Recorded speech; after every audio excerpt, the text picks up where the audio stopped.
What's up, everyone? Is chivalry dead? Well, we're going to find out today with our very special guest on this concert experience, Trevor Wesley. I'm Blake V, and this is AFTERBUZZ TV. You're tuning into the destination for TV superfan discussion, AFTERBUZZ TV. And now, let the buzz begin. Hi, everyone. It is Concert Experience today on AFTERBUZZ TV, and I'm so excited for our special guest today. We have Trevor Wesley in the studio.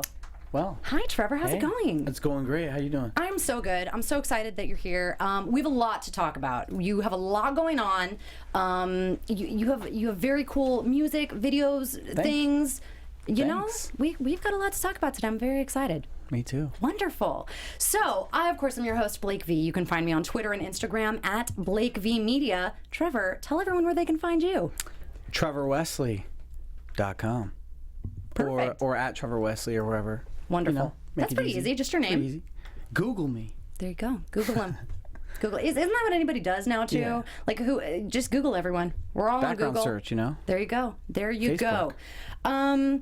So Trevor, I read something very interesting. You have an interesting name for your fans. Do I? Do you? I don't know. I mean, I'll be interested to hear what you think. Okay, it is. okay. So I watched, I believe it was an interview that you did with somebody, and your fans were called mofos. Yeah, I mean, Was I that feel like there's a certain selection of fans. There's like a period of my life that there was kind of a certain amount. Like, do you name your fans something different as life goes on? I don't know. I mean, I didn't plan on doing that, but I just feel like since they were like, it was a chapter in my life, so they're like a different. So it was like they were special to me, you know what I mean, in a different way, because I think that's it was really a growth exciting. Period, you know what I mean? So it was like, yeah, when I was on the tour, I used to tour with Joe Jonas of the Jonas Brothers. I played keys, and there's all these fans that I got from doing that, and I called them mofos. Amazing. And they loved it. Yeah. It's so interesting to me, all of the different names that people have for their fans, and they're all so different, and the fans love it. So you were calling them that, and they're like, yes, I am! Yeah, exactly. Trevor, That's how it was. you. I'd be like, thanks, mofo. Yeah. They're like, yes, he called me it. Exactly. I'm going to retweet that. Perfect. Okay, well, I got a kick out of it. I liked it. She did you did some stalking. You found did. some. I like to call it research, but it's sure, good. It's stalking. cool. You know, sure. I Googled you. How about that? I'll probably stalk you after this, Perfect. too. So. Do it. Do it. There's some good stuff there. So we were talking before this, and we found out a little interesting tidbit about Trevor and myself also. We're from the same area. What is it, 949? Right, the 949.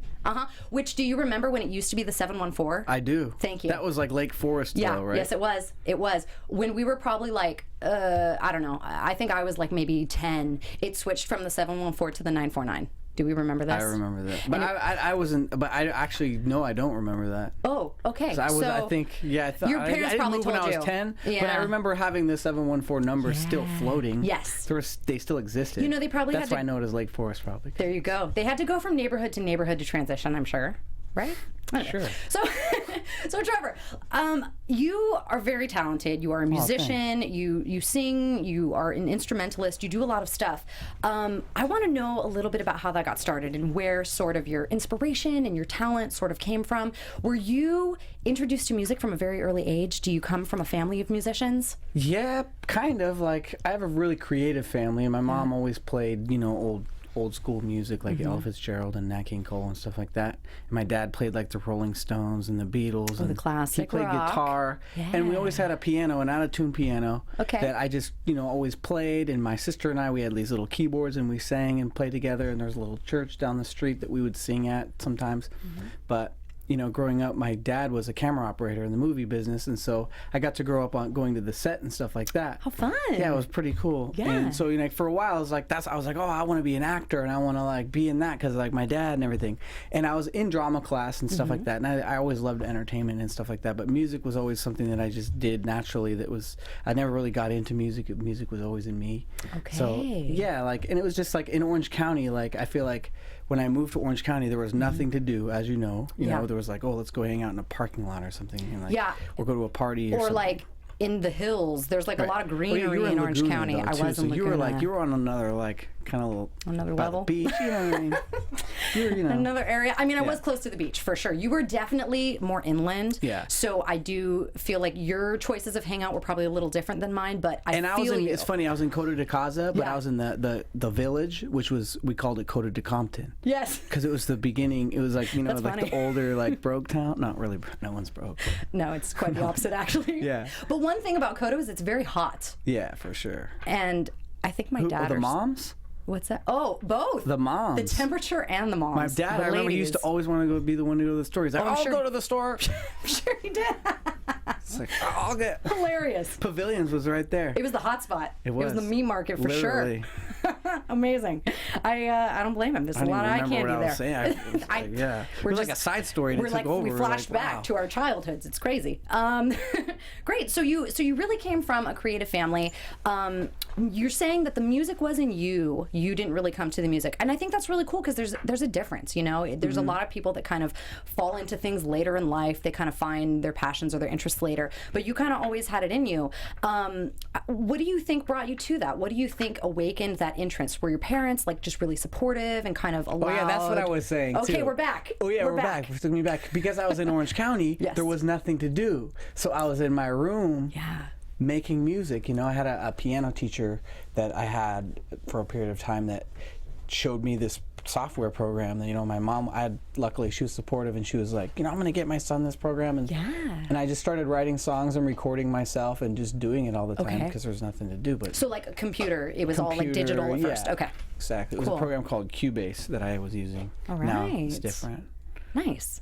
And then from there, you had the piano teacher. Did you do a lot of self-teaching? Did you have other kind of guidance along the way? Like, I'm sure I take a lot for granted the foundation I've gotten from taking lessons from different teachers throughout my time or whatever. But I feel like I've learned so much just on my own, like with YouTube or listening to a song and just listening, because the key is like, if you just listen to what's being played and duplicate it, then you know what it's doing and you're aware. But duplicating it is tricky. Yeah. So do you have that kind of natural ear? Yeah, to I've kind of always been able to be that way, to be able to listen to something and then play it back, and that's kind of why I was distracted with teachers, because when I try to learn the notes on paper, I'd be like, oh, that sounds like this, and then play something. And then I learned I could sing to girls, and then I was like, wow. That was the key. That was the key. Exactly. That I was like, I don't want to be an actor. I want to sing. Yeah. Just sing to girls. There you go. Perfect. So talking about kind of not a lot to do in Orange County, I feel you. Did you have siblings or friends that were super into music with you and wanted to like jam with you, or was it kind of a solo? I had one friend in high school, and it's crazy. It's so funny. There was no black people in Orange County, as you know, and there was like, and I was friends with the one black guy at school. Yeah. I'm sure there was more than one, of course, but I'm just being exaggerating. No, but I mean, you got a point. Yeah, and he made music too, and we kind of like made music together sometimes, and it was like, it was cool, because you gotta have that like camaraderie with like musicianship and stuff like that. And it was just I always seemed to gravitate towards something different than what I am. You know what I mean? Like, he rapped and did his thing, and I sang and was more musical and stuff. And kind of like with my project that I'm working on now, I'm working with a producer named Trinity, and she's a dope girl producer, and there's not too many girls out there that produce and are great at it, and she's great. And so us coming together and having opposite backgrounds and different approaches is cool, you know. Amazing. Yeah, because your sound is very soulful. You definitely have kind of that R&B kind of soulful flavor to your music and everything. When did you find that? Was that something that you always kind of had and always interested you, or did you kind of fall into that later? It's just always been in me, I think, because my mom, ever since I was a kid, my mom would always point it out to me. She's like, see, you hear that? She's like, hear that? See, that's good. That's that's good. Cool. She'd always say, you know, and it would just be that old jazz and soul music too, Stevie Wonder, Michael Jackson. Like, I don't know, in my house, it was always like K-Earth 101 and Kiss FM. For sure. Like pops and then oldies. Oldies, yeah. And then, but I never really was like an album person. I never bought albums. It's crazy. Really interesting. Never. Okay, that's very interesting, because me growing up, I was like at the tail end of CDs, and I remember being like 10 to 12 years old and going and buying singles. all the time, just everything. I loved it, and that was part of my youth and my experience. And I didn't quite like make music, but I fully appreciated it, and I was always like buying albums and doing the singles and stuff. You're the ones we want buying the music. Yeah, well, I was there buying them dancing. for sure. So that was me, but you were not buying them because you were creating. Yeah. Yes. Sure. I mean, I guess I wasn't buying. I was creating. That's definitely like a big part in why I don't even. People are like, so what are you listening to these days? Yeah. And it's like, me. I'm trying to perfect and figure out what I want to put out there, because you have important. to you have to go through that process of hearing it so much more times ahead of the person that you're going to play it for. So you're a step ahead to know, like, okay, on the 400th listen, I noticed this little thing that's what like the feedback will be sucks. or the reaction. Yeah. You have to delete that. No more. Which is interesting, you know? It's like you play your music for people. Are you ever surprised by the feedback that you get? You know, whether it be negative or positive, whatever your experiences have been in your entire time performing. Has it ever been surprising? For sure. Or interesting? Always like, I always try to like not have an expectation to know what someone thinks, you know, like hopefully they enjoy it. Yeah. But like everyone's going to say something different, you know, and it's cool to see what, like, the best things are when people say something about them being inspired, or like that they did something because of something I did. It's like, wow, I contributed to their action, that they like did something because of me. It's like, wow, you know. Oh, that's so cool. For sure. That's really, really exciting. Gosh, I'm sure that like changes your whole journey. Yeah. When you hear people and it's crazy inspired. too, because like Facebook has these, I guess, a spam folder that I never knew about. And there's all these messages in there from people saying all these wonderful things, and I like never saw them, and I was like, damn, I got to like respond to all of them. Yeah. I still got like something to do, but it was like, dang. That's kind of cool. That's a good day, though, to discover that. I always have to do that. Yeah. Respond to those messages. That's nice. Brought to you by... No. There you go. Well, and that's the cool thing about the time that we live in now, too. Like, we have the internet, we have social media, we have so many awesome ways for people to connect and hear your music and support you and give you feedback. And, like, that's cool, you know? It's really cool when people can interact. For sure. So, being a musician in LA... what have kind of been your experiences? Do you find it beneficial to kind of be in the hub of music? Do you find it more competitive? Kind of what are your feelings on living and performing in LA? I'm honestly ready to get out of here. Yeah? It sounds nuts, and I never thought... I love LA. Yeah. I love LA. But I've grown up here. I've been here, you know, and I just think for my own mentality, like, it would just be good. It would be different to be like... in someone else's home place that wants to, because it's a different energy, you know, like everyone I meet is like, oh, I'm from so-and-so, from wherever, and they're here pursuing their dreams, and I'm like always been the guy that's like, oh, I'm from here. Yeah. Oh yeah, you know about this? Cool. Like, I'm from here. But like, it would be cool to go somewhere and learn about another place and be the guy that's from somewhere else, so like you could learn and other people can be like, because people want to do different things. It's not like I need people to do things for me, but there's a different mentality. It's like, it's almost like ego. Like if you walk in and you act like you don't need anyone's help, like I don't need anybody, then no one's gonna come at you with an opportunity or anything, because they feel like you don't need it. Yeah. But if you kind of have if you have humility, and you like, you know, someone will be like, well, like, they might not overlook and think that their opportunity they're going to offer you isn't good enough or whatever. I don't know how I'm making sense. Very true. No, I got you. But like when you're from somewhere else and you move somewhere, you know what I mean? It's like, wow, this guy's not from here. Putting yourself, I'm gonna putting see if yourself this person out there. wants to connect this person because they're not from here or whatever. But definitely, being here is just different. Yeah, for sure. So, so have you toured around? What's kind of been your touring experience and like the places that you've gone? Maybe your favorite or the most impactful? Definitely, like, I went to Japan a few times. Nice. My friend Jamie Jones, who was in that group All for One, I swear. Oh my God, of course. Yeah, he was one of the first people I met out here in LA, and he brought me to Japan a few times to perform original music for the American military base out there. Oh my gosh, how amazing. Awesome. It was cool. Ooh, tell us a little bit about that. So you brought your original material there. What was the feedback? It was crazy, like, because in their culture, they sit down like on an Indian style, and they're like just not even like responding at all, just like just listening. And then when you're done, That's the then they respectful clap. thing. Exactly. Then it was like celebrating your performance and stuff. And they were really nice. It was really cool.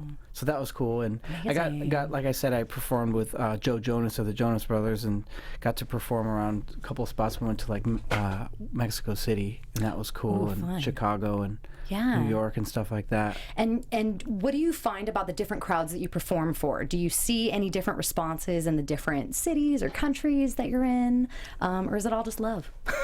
No, love it's all everywhere you love go. for sure, but it's definitely different. Like it's just different, you know, for sure. Cool. I don't even know how to say. That's okay. Hey, different's good. We like different. Now, did you go to South by Southwest this year? I did. Awesome. Have you been before, or was this your first? I have. Okay, I have never been to South by Southwest, It's and I'm cool. always like paying attention to like who's going, what like what new music is going to come from it. Tell me about your experience there. It was awesome. It was kind of hectic because it was like we crammed a whole trip into a couple days, you know, and there wasn't, so I didn't get the chance I think it's to go always see hectic, too right? much. Yeah. All the bands are always saying like, oh, we don't But do my anything favorite but was perform. walking in the streets and just seeing all the talent like perform in the street. Like, Yeah. you know, like people, that's you so don't even have cool. to go into any places. I'm sure. Because nobody could get into the places. So Yeah, right. cool. Let's take it to the streets. And then there was I a like street it. too, like I guess it was a historical little spot, right? Galen, it was a spot with all the houses and stuff, and then you can like party down the whole road. That's exciting. It was cool. Oh, how fun. It was fun. Amazing. That sounds very exciting. Great. So one of the things that I'm very excited about is this really cool video that you have. And I saw it. Oh my gosh, I saw it. I experienced the whole thing, 360. Nice. So Trevor has this very exciting single, Chivalry is Dead. And we'll talk about that in a second. But the video especially is very cool. So I've been seeing this sort of 360 technology like for maybe shows like stage performances or other things, but I haven't seen it yet in a music video.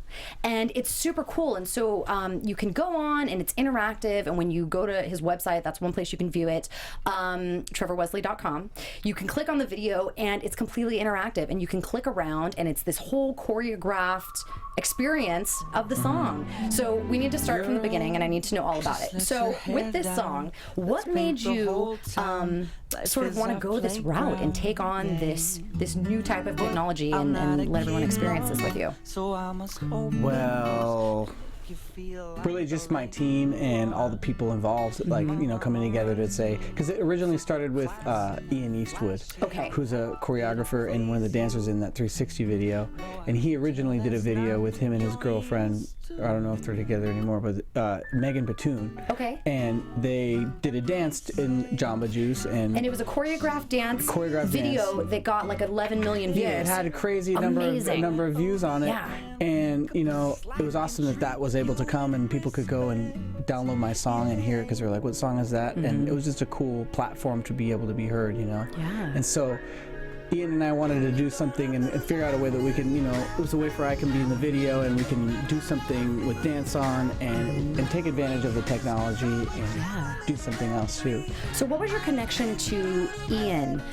Did you know him before this? Did he just hear your song? Well, yeah, like we picked the spot, Republic of Pie, which is the coffee shop in the video, in the 360 video, because I used to live right down the street from there. I used to call it a Babyhood because it's all, you know, you might see you in there. Oh, okay. Well, thank walking you. through the coffee shop. I might go. Yeah, and I used to play there and sing. Very cool. And Ian was one of the spectators one day, and so he said, you know, you're dope, man, and then that was it. And so he then met you from later your performance on, like there. like a year later, Cool. the opportunity came through company DanceOn, who reached out to us and showed us Ian's work, and I was like, that guy's dope. And so then the stars connected there, and then Ian remembered me from the coffee shop and was like, well, I got to do this video, you know? Yeah. Oh man, So it was the cool. stars aligned. Yeah, Yeah, this it was sounds one great. of those moments. It was like you can't deny it. It was like, Sure. And how about the collaboration with DanceOn? I know this is like sort of a music entertainment network. I think Madonna founded it. Yeah, exactly. So what does that do for your video to have it sort of collaborated with DanceOn as opposed to just YouTube or something else? Well, I'm just really building with DanceOn because I believe in them. I believe in their company, you know, and they've been doing their thing for a while now. And I think that dance and just the visual aspect of music and everything is so important. And for a long time, I fought it because I was like, I'm not a dancer, you know, and you know, I'm not, you know, but I have rhythm and I have, you know, musicality and stuff like that. So I know how important it is to marriage that together and show it, and that's why it was successful with Ian, because his dance killed it. And then the choreography is way cool. Like, the song is already awesome, and then just the visuals of everything is so cool. Yeah, it killed it. Yeah, what did you think when you first saw the whole routine in its entirety? It was awesome. Yeah. And they went in at like midnight the night before and rehearsed and did everything. And then at like 7:30, 8 o'clock in the morning, that's when we ran the whole thing for like 3 times. Okay. Because it was just one shot that you had to like do. Yeah, so how involved were you with like the technicality of the video? Like, I know, well, no, I don't know. I was gonna seem like I knew a little more. I mean, I was just aware and informed about how it all worked, which was just a bunch of cameras and it's getting 360 view. It's like if it was set in the middle of the room, we get everything. So you got to make sure that whatever's being seen is intended to be seen. Interesting. Yeah. I mean, just the whole technology behind it is so interesting to me. It's cool. Like, I feel like your video is really gonna set a new trend. Hopefully, I mean, it's way cool. I feel like if videos start getting made this way, this whole 360 way, like, we're never gonna go back to regular videos. Maybe. I think so. I mean, it's so neat to experience like the environment that the artist is in. But people might be too lazy for that. Because I did notice. Because after I was watching, I was like, I can't lay in bed. You're like, I'm exhausted. You have to Remember, I was taking a nap before I came. Oh right. No, but like, he's a busy man. You have to spin around. Yeah. I'm like, no. I mean, that's sort of like virtual reality. I think the technology is headed that way for sure. Definitely. For sure. I know. And I think that's so cool that you got to kind of take advantage of that and sort of utilize that in spreading the video and just kind of spreading the word about definitely the video. Great. So I think that we saw a little bit of the video online, which was very cool, and I hope that everybody goes and checks it out because I really enjoyed it. I'm hearing that the best way to view this video, there's a few little technical specifications. If you have Google Chrome or the YouTube app for mobile, that's the ideal way of viewing it. Word on the street. I hear word on the street. That's the best way to view it. And of course, you can go to trevorwesley.com. Of course. Right there on the homepage. It's very easy to get to. And you're also prepping an album for a summer release. Yes? Hell yes. Just busy. So busy. It's great. We're going to be seeing you everywhere, I like I'm to sure. say productive. Because busy could be doing anything. I could be going to the bathroom. Uh-huh. You busy. could be. You know what I mean? I'm busy. Leave me alone. That's so true. Okay, so productive. He's very productive. I was taking a nap earlier. You gotta rejuvenate. I take pride in that. Exactly. That's how you're so productive. I don't like to brag like, oh, sorry, I don't have any time. It's like, no, sorry, I do have time. Right. Sorry. There you go. I have my time. And you're well rested. That's important. Exactly. I would love to have you, after you take that sip there. Have me? Yeah, I would love to have you, Trevor. Why didn't you say so? I would love to have you display a little bit of your talent. Would you be into giving us a little taste of something to sing for us, to perform for us? Why not? Would anybody like that? Where do I go? Let's do it. You're perfect right there on that mic. Kind of get comfortable. Let's have it. Should I just sing Chivalry is Dead? Yes, that would be fantastic. And then that's why you need to go see the video. Coffee. That's good. It's warming the pipes, this is right? My coffee version. Great. Ready? Let's do it. Girl, just let your hair down. Let's paint the whole town. Life is our playground, yay. But I'm not a kid no more, so I must open doors and make you feel like the lady you are. My mama raised me to be classy, not flashy. I'm happy to please you, though I can tell that's not what you're used to. Ooh. And they say, chivalry is dead, dead, dead. Girl, let a real man pick up the slack and treat you with respect. Yay, And you don't have to love me, love me, love me. You don't have to love me, love me, love me. Just 'cause I'm a gentleman don't mean I ain't taking you to bed. I'll take it. I love it. Oh my God. I love it. Trevor, that was so good. Oh, thanks. Yeah, I heard a little applause there. It deserves a big applause. And definitely go to trevorwesley.com. Check out his fabulous video. Follow him online. Let everyone know again where they can find you. Thanks for having me up here. Yes. Well, I'm so excited. She was I appreciate buzzing it. all over me. How's it go? I don't know why that song popped in my head. That's good. Hey, you're at AFTERBUZZ. Makes sense. Exactly. Perfect. So, last note, can anybody see you live? Do you have any shows set up? Where can people witness this in the flesh? Soon. I'm working on a show, and Okay. and I love to perform live, and I just have to get my album released and have it out there, so when I do perform live, I can say, hey, go check out my album, check out my stuff. You know what I mean? Perfect. Timing is everything. Timing is everything. Okay, wonderful. Well, thank you so much. I really appreciate you being Thank here you. tonight. Appreciate Yes. you. And I, of course, have been your host, Blake V. You can find me on Twitter and Instagram at Blake V Media. And this has been our concert experience with Trevor Wesley. From executive producers Maria Menounos, Kevin Undergaro, Phil Svitek, and the entire AfterBuzz TV staff, we would like to thank you for listening to the AfterBuzz TV network. To watch or listen to other after shows and post comments or questions, be sure to visit AfterBuzzTV.com. I'm Sir Richard Wentworth, and this has been a presentation of AfterBuzz TV. Points. See you later. The views expressed herein are those of the hosts only and do not necessarily reflect the views of AfterBuzz TV or its owners or principals.